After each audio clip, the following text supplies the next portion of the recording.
সম্মানিত সভাপতি, বাংলাদেশ জমিয়তে আহলে হাদিসের সাংগঠনিক সম্পাদক বড় ভাই, শ্রদ্ধেয় বড় ভাই আব্দুল মতিন ভাইকে তার মূল্যবান বক্তব্য উপস্থাপনের জন্য বিনীত অনুরোধ করছি। ভাইকে সংক্ষিপ্ত আকারে বক্তব্য দেওয়ার জন্য অনুরোধ করছি। আমাদের আরো 5 থেকে 6 জন আলোচক আছে, সময় খুবই কম। আমাদের এই অডিটোরিয়ামের 5টা বাজে এসি বন্ধ করে দিবি।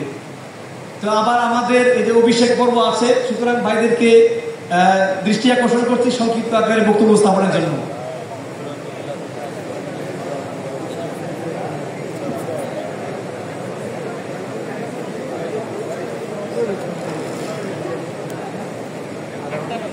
السلام عليكم ورحمة الله وبركاته. إن الحمد لله والصلاة والسلام على نبينا محمد وعلى آله وأصحابه ومن تبعهم بإحسان إلى يوم الدين.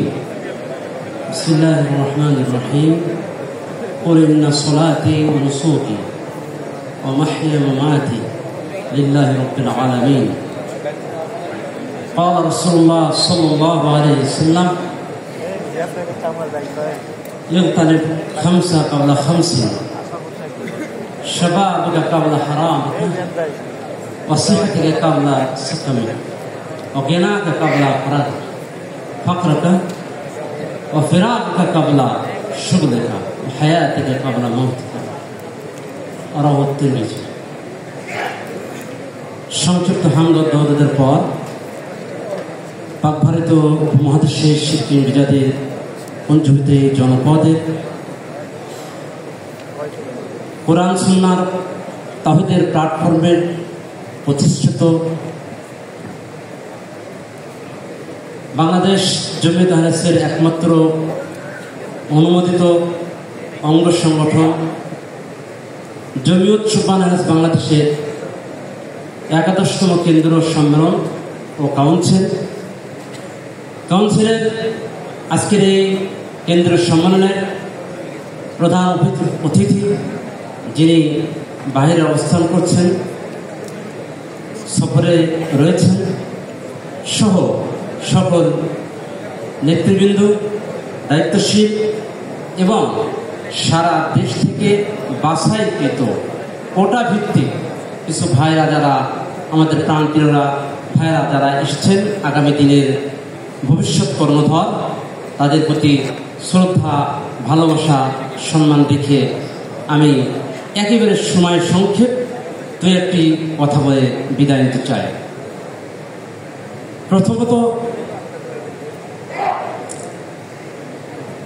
আমাদের এই আহলে হাদিস আমাদের সুবহানের পরিস্থিতি, এই পরিস্থিতি এখানে একটা হাদিস বাংলায় অনুবাদ করে দেওয়া হয়েছে, যার আরবিটা আমরা জানি, লা তাসিলু কাদমা ইবনে আদম ইয়াউমাল কিয়ামা হাত্তা ইয়াসুলা আন খামসিন আন উমরি ফিমা আপনা ওয়ান শাবা ফিমা আবলাহু।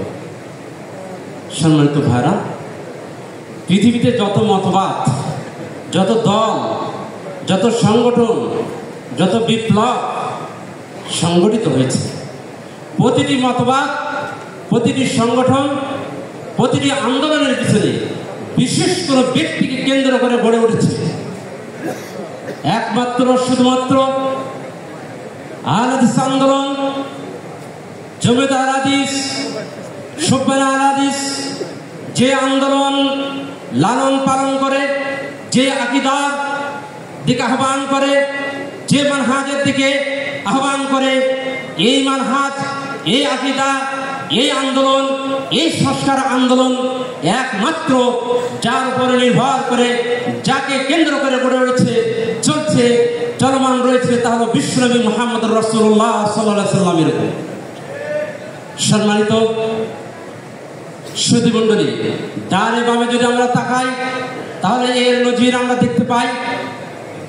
কথা বলার সময় নেই, পিছনে দাঁড়িয়ে গেছে, শুধু এতটুকু বলবো, আসুন আমাদের পরিচয়টা আমরা জানি।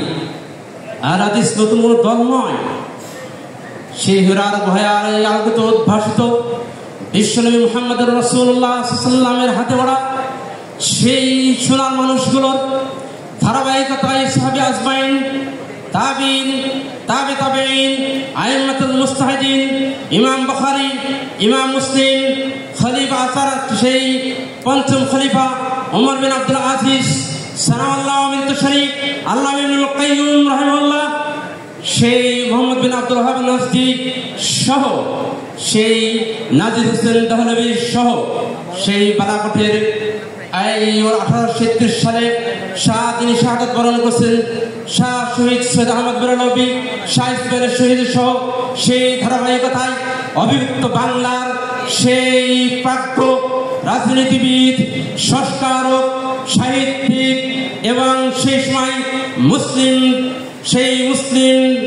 পার্লামেন্টের সদস্য, অন্যতম সদস্য সেই ভাইস প্রেসিডেন্ট আল্লামা আব্দুল্লাহ বাকি রহমাল্লাহ, তার ছোট ভাই জ্ঞানতমস ক্ষণজন্মা মহাপুরুষ, যিনি একই ধারে সাহিত্যিক, সংগঠক, বহুভাষাবিদ, প্রাজ্ঞ রাজনীতিবিদ এবং খেলাফত আন্দোলন, অসহযোগ আন্দোলন এবং দা মুসলিম ইন্ডিপেন্ডেন্ট মুসলিম পার্টি, তার কৃষক প্রচার পার্টি, উলামায়ে ইসলাম, উলামায়ে হিন্দ সব কিছু শেষ হচ্ছে 1932 সালে, যিনি সব কিছু থেকে অবসর নিয়ে একেবারে জেড়েতে শক্ত হাতে ধারণ করেছেন, লালন করেছেন, তিনি সেই সংগঠনটির নাম হলো বাংলাদেশ জমিয়তে আহলে হাদিস।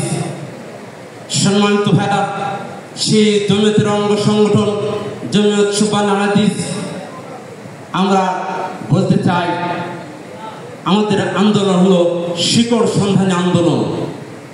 আমাদের আন্দোলন হলো সংস্কার আন্দোলন। এই আন্দোলন যেমন ব্যক্তি সংশোধনের আন্দোলন, এই আন্দোলন যেমন ব্যক্তি সংস্কারের আন্দোলন, এই আন্দোলন তেমনি আকীদা সংস্কারের আন্দোলন, এই আন্দোলন পরিবার সংস্কারের আন্দোলন, এই আন্দোলন সমাজ সংস্কারের আন্দোলন, এই আন্দোলন সেই নারীদেরকে, যেই নারীদেরকে আল্লাহ রাসূল সাল্লাল্লাহু আলাইহি ওয়াসাল্লাম যে নারীদের অধিকার নিশ্চিত করে দিয়েছেন, সেই অধিকার আবার ফিরে দেওয়ার জন্য সেই আন্দোলন। এই আন্দোলন অনাহারীদের মুক্তি, মানুষের জন্য আন্দোলন। এই আন্দোলন এক ধারে এতিম, দুঃখী, অসহায়, দুঃস্থ মানবতার ভুলন্ত মানবতার মুক্তির আন্দোলন হলো এই জমিয়ত সুবহান আহলে হাদিসের আন্দোলন। সম্মানিত ভাইরা, শেষ কথা, আজকে বহুমুখী আলোচনা আমরা শুনলাম। কি মেসেজ নিয়ে যাব, কি নিয়ে যাচ্ছি, কি নিয়ে যাব, আমাদের পরিকল্পনা কি, আমার মিশনটা কি, আমি এখান থেকে যে ফিরে যাচ্ছি আমার পদক্ষেপ কি হবে। যদি যে আমি নীরব থাকি, সেই বাড়িতে ফিরে, সেই আমার জায়গায় ফিরে গিয়ে যদি আমার অবস্থান পূর্বের মতোই থাকে, তাহলে আজকের এই কাউন্সিল, আজকের এই সম্মেলন আমার হৃদয়ে কোনো প্রভাব ফেলতে পারে নাই। আমি মনে করি আজকের এইখান থেকে নতুন উদ্যোগে নতুনভাবে শপথ নিব, নতুনভাবে পরিকল্পনা নিব, নতুনভাবে সংস্কার এই আন্দোলনের রূপরেখা জনগণের দ্বারে দ্বারে তুলে ধরব। এই প্রতিজ্ঞা, এই শপথ নিয়ে আমরা এখান থেকে যাব, এই মেসেজ নিয়ে যাব। আল্লাহ রাসূল সাল্লাল্লাহু আলাইহি ওয়াসাল্লাম বলেছেন যে ইফতার খামসা কাবলা খামসি, 5টি বিষয়ের আগে 5টি বিষয়কে তোমরা গনিমত মনে করো। তার মধ্যে আল্লাহ রাসূল বলেছেন শাবাব কাবলা হারাম কাল, তোমার বার্ধক্য আসার আগে তোমার যৌবন কালকে।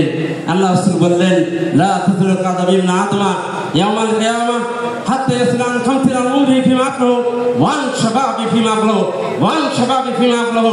যুবক ভাইদের যাদের 30 বছর বয়স হচ্ছে, 30 বছরকে যদি 12 মাসে গুণ করা হয়, যত মাস হবে এই 12 মাসকে 24 দিয়ে গুণ করা হয়, যত ঘন্টা হবে এই ঘন্টাকে 60 দিয়ে গুণ করলে, যত মিনিট হবে এই মিনিটকে 60 সেকেন্ডে গুণ করলে, যত সেকেন্ড হবে প্রতিটি সেকেন্ডে এর হিসাব নিকাশ কাল কিয়ামতের ময়দানে আল্লাহর আদালতে আপনাকে আমাকে দিতে হবে।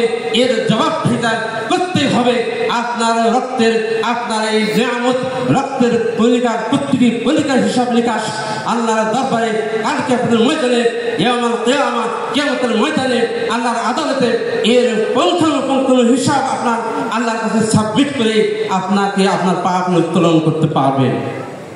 সেই কথাটি স্মরণ করিয়ে দিয়ে আমাদের যারা সুখভালে ভাইদের আরেকটি বিষয়ে ধন্যবাদ জানিয়ে শেষ করছি। সেই বিশাল উত্তরার ট্র্যাজেডি, যে কমলমতি নিষ্পাপ শিশুগুলো, মাইলস্টোন স্কুলের যে বাচ্চাগুলো, যে কমলমতি বাচ্চাগুলো আমাদের হারিয়ে গেল, চলে গেল, কত কষ্টের। যে পিতা মা, যে মাতা 3টি সন্তান পড়ে গেল, চিনতে পারা গেল না, অঙ্গারে পরিণত হয়ে গেল, তারাই না বুঝতে পারছে। ওই সময় জমিয়ত সুবহানের হাদিস ধরে গেছে, ছুটে গেছে ব্লাড দেওয়ার জন্য, সেখানে যোগাযোগ করছে। এই জন্য আমি ব্যক্তিগতভাবে সেই আল্লাহ সুবহানাহু ওয়া তাআলার কাছে দোয়া করি, তাদেরকে যেন শাহাদাতের মর্যাদা দেয়। তারা যেন সঠিক আমল করে, ভালো আমল করে থাকলে তারা যেন আল্লাহ সুবহানাহু ওয়া তাআলা তাদেরকে শাহাদাতের মর্যাদা হিসাবে তাদেরকে মাকামে ইব্রাহিম, মাকামে জান্নাতুল ফিরদাউস মাকাম যেন স্থান তাদের দেন, আল্লাহুম্মা আমিন। সেই সাথে সুবহান যে ভূমিকা রেখেছে, এই জন্য আমি তাদেরকেও ধন্যবাদ জানাচ্ছি। পরিশেষে ওই পিতামাতার জন্য সমবেদনা জানাই আজকের সংক্ষিপ্ত কথা এখানে শেষ করছি। আস্তাগফিরুল্লাহ লি ওয়া লাকুম ওয়া লিসাইরিল মুসলিমিন। আসসালামু আলাইকুম ওয়া রাহমাতুল্লাহি ওয়া বারাকাতুহু।